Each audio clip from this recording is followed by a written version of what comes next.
So, what do I want to talk about today to you?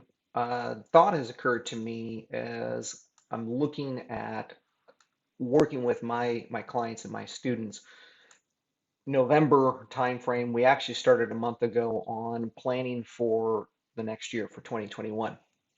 And the question is are you doing that? Why in the heck would you actually do that this early when you still have 3 months left in the year? And the reason for that is if you want a competitive advantage. Imagine doing a race where all of your competitors are at the starting gate when the gun goes off and they just start their run versus you've been going around and you're a quarter way around, and by the time that you get to the starting gate and it goes off, you're at full speed.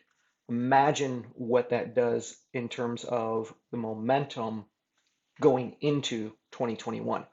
The other part of that is typically, it's I think statistically people stick with their goals and New Year's resolutions for less than 20 days.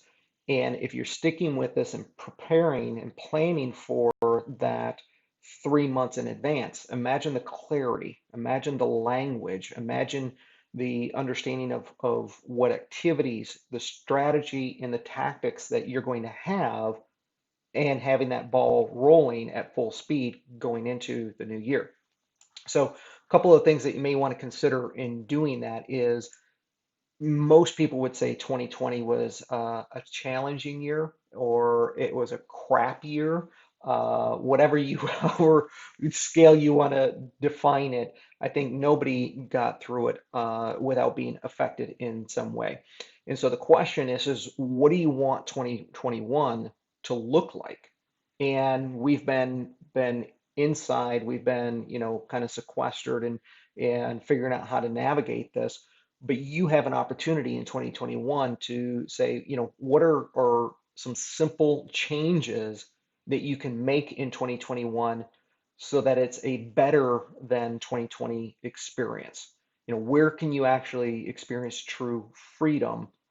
Maybe you need to ask the question of, okay, when a COVID vaccine becomes available, are you going to get in line? What's your criteria for determining when you're going to get that?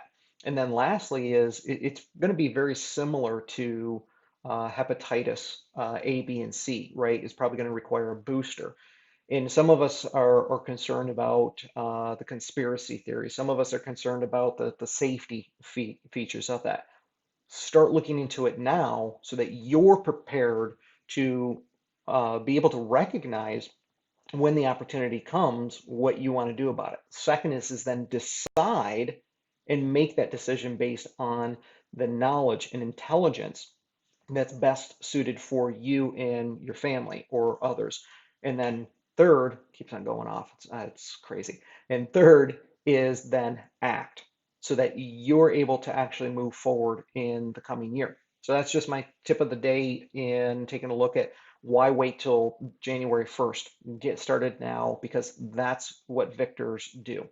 Got questions? Respond, let me know, comments, suggestions, tips.